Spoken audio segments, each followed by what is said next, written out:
Friends, இன்றைக்கி பார்த்தீங்கன்னா நம்ம கன்னியாகுமரி ஸ்டைல் ஃபிஷ் குழம்பு வைக்க போகிறோம். அதுக்கு பார்த்தீங்கன்னா இந்த மாதிரி வங்கட ஃபிஷ் எடுத்துக்கிறோம். அதுக்கப்புறமா அது இந்த மாதிரி ஒரு மண் சட்டியில் போட்டுக்கலாம். இப்போ நம்ம அந்த மீனை மண் சட்டியில் போட்டாச்சு. இப்போ நம்ம ஒரு ஜாரில் கொஞ்சமாக தேங்காய் எடுத்துக்கலாம். அதில் சீரகம், மிளகு, சின்ன வெங்காயம் போட்டுக்கலாம்.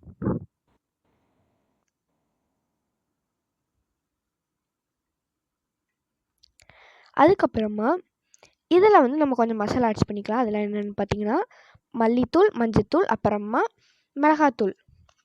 இதையும் நம்ம நல்லா இந்த ஜாரில் போட்டு ஆட் பண்ணிக்கலாம்.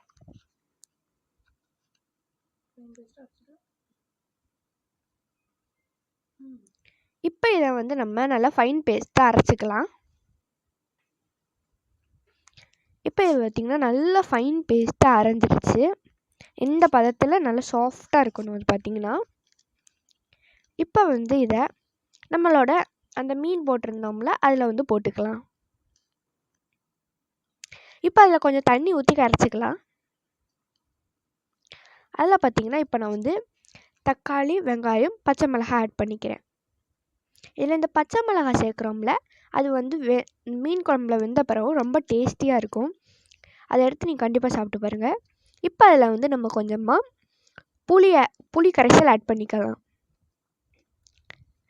ஆட் பண்ண பிறகு இதில் மீன் குழம்புக்கு எப்போவுமே கல் உப்பு போடணும். அதனால் கல் உப்பு ஆட் பண்ணிக்கலாம்.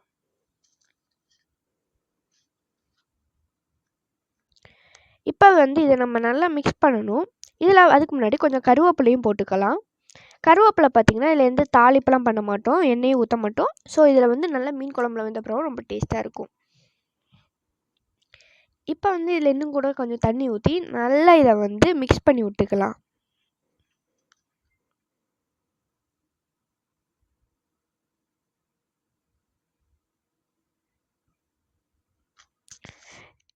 இப்போ இதில் பார்த்திங்கன்னா ஓமம், வெந்தயப்பொடி ஆட் பண்ணிக்கலாம். இது ரொம்பவே டேஸ்டியாக இருக்கும். அப்புறமா இது ஹெல்த் பெனிஃபிட்ஸும் நிறைய இருக்குது.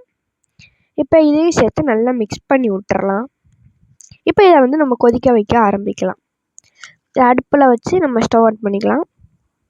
இப்போ இது கொஞ்சம் கொஞ்சமாக நுர வர வரைக்கும் இதை நல்லா ஸ்டவ்வில் வைங்க.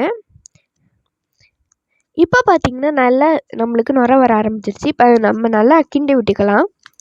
கிண்டி விட்டுட்டு இன்னும் கொஞ்சம் நேரத்துக்கு அதை மூடி வச்சு நம்ம பாயில் பண்ண விட்டுறலாம். இப்போ நம்மளோட ஃப்ரெஷ் மீன் குழம்பு ரெடி ஆயிடுச்சு. கன்னியாகுமரி ஸ்டைல் மீன் குழம்பு நல்ல சுட சுட இருக்குது. ரொம்பவே டேஸ்டியாக இருக்கும். இது எல்லோரும் கண்டிப்பாக ட்ரை பண்ணி பார்க்கணும். இப்போ இதை பார்த்திங்கன்னா சூடாக சாப்பிட்றத விட இதை கொஞ்சமாக ஆற வச்சு சாப்பிட்லாம். இப்போ நான் கொஞ்சமாக சாப்பாட்டில் அதை எடுத்து வச்சுக்கலாம். அதில் கொஞ்சம் மீன் குழம்பையும் ஊற்றிக்கலாம். இதை ஆற வச்சு ட்ரை பண்ணுங்கள். தேங்க்யூ.